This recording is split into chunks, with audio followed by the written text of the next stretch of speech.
friends, and welcome back to my channel. This is Batel from Batel's Kitchen, and today I am super excited to be back with a new, really revolutionary recipe for you guys.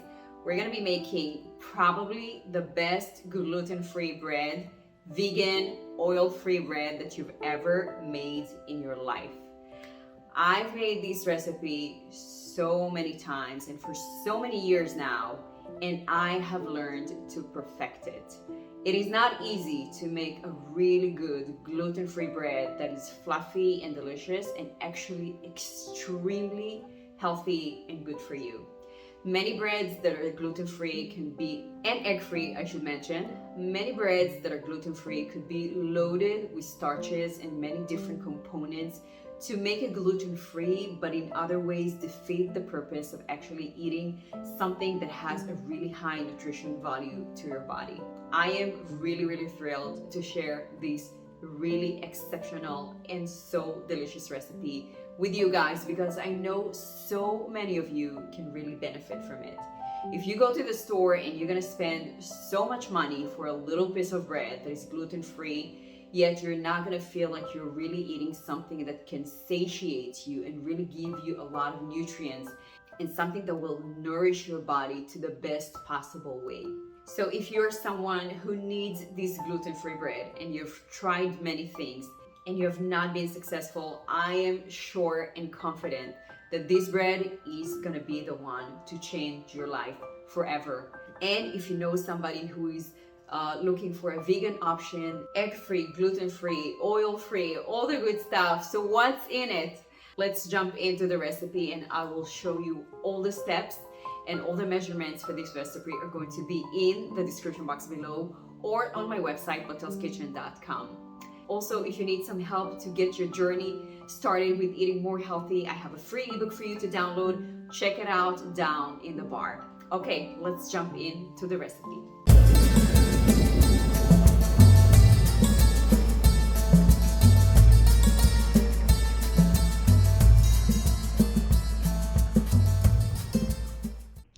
We're going to begin by measuring and sorting our raw and green buckwheat as opposed to the toasted one. There are two kinds.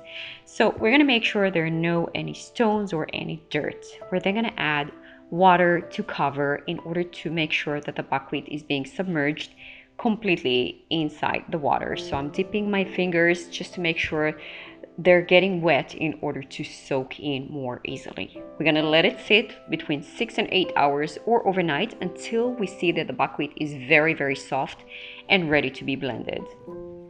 We're gonna transfer it to a colander and we're gonna wash it under running water.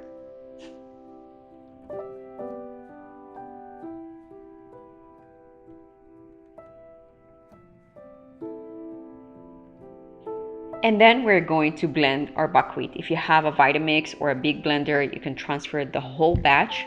But today, that's what I have on hand, so I'm doing 2 batches. The most important thing is the water quantity. We're gonna need only 2 cups water total. So it doesn't matter how much water you put in the first or second batch, as long as you get only 2 cups of water. So for the first batch, I'm putting half of the buckwheat quantity with some water, and I'm going to blend it until very smooth.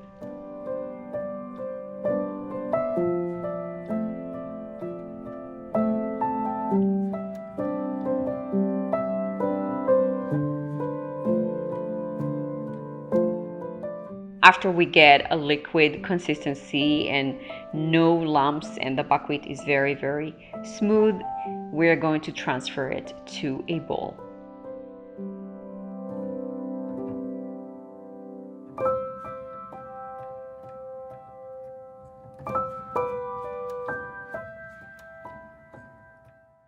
And we're going to do the same for the second batch, making sure that we use the rest of the water. We're going to blend it very well and transfer it again to the same bowl.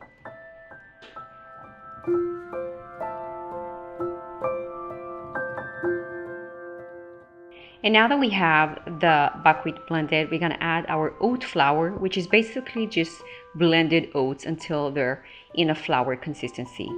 To that, we're gonna add our yeast and our sweetener. Today I'm using honey, but feel free to use whichever sweetener you prefer. We're gonna whisk everything to combine until we get a really smooth consistency, making sure it's all smooth and there are no any lumps.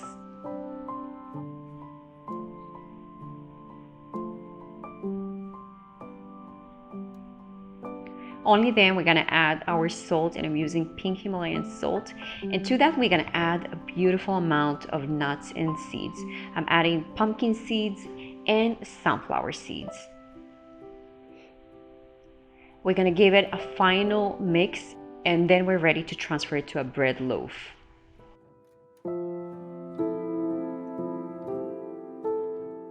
I have a 10-inch bread loaf over here lined with parchment paper, and I'm just transferring the whole mixture into the pan.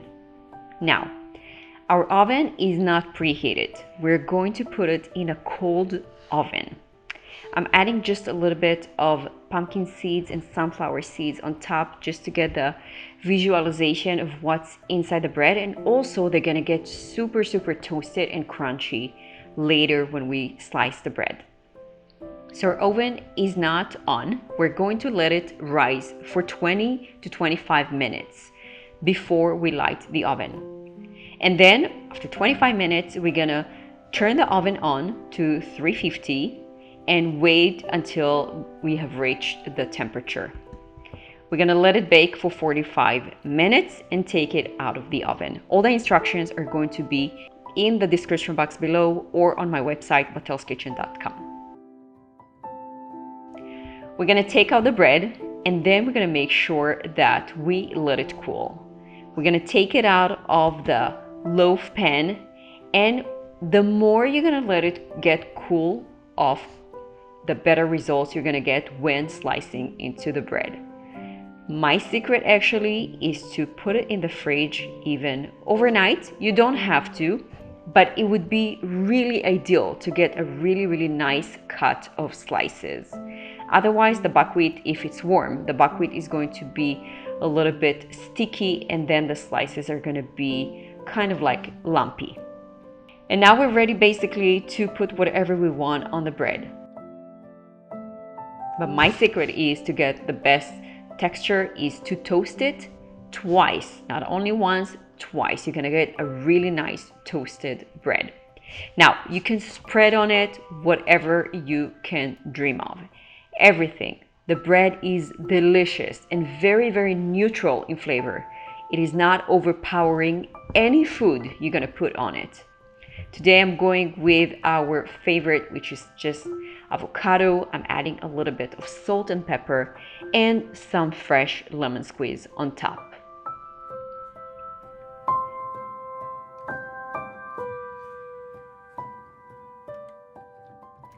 To add even more nutrition value, I'm adding a little bit of sprouts, and my favorite leaves in the world, I'm adding some arugula that is dressed with some olive oil and lemon and salt and pepper. Super simple. I'm adding a little bit of either bagel spice or just some toasted sesame seeds to give it even some more texture. And we're ready to devour this amazing breakfast or brunch. Now, in order to store this bread, the best way is to pre-slice it and then place it in a Ziploc bag that is freezer safe, or just place it in the fridge in a good bag or container. Most of my bread is sliced over here, and I'm just going to place it in the fridge. The serving amount can vary depending how much each person feel like eating.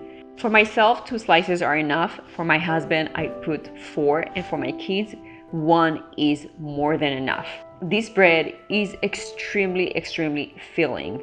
It is high in fiber and high in protein and high in healthy fats. It's gonna keep you full and satiated for hours and hours. It is gluten-free and vegan and has no eggs or oil whatsoever.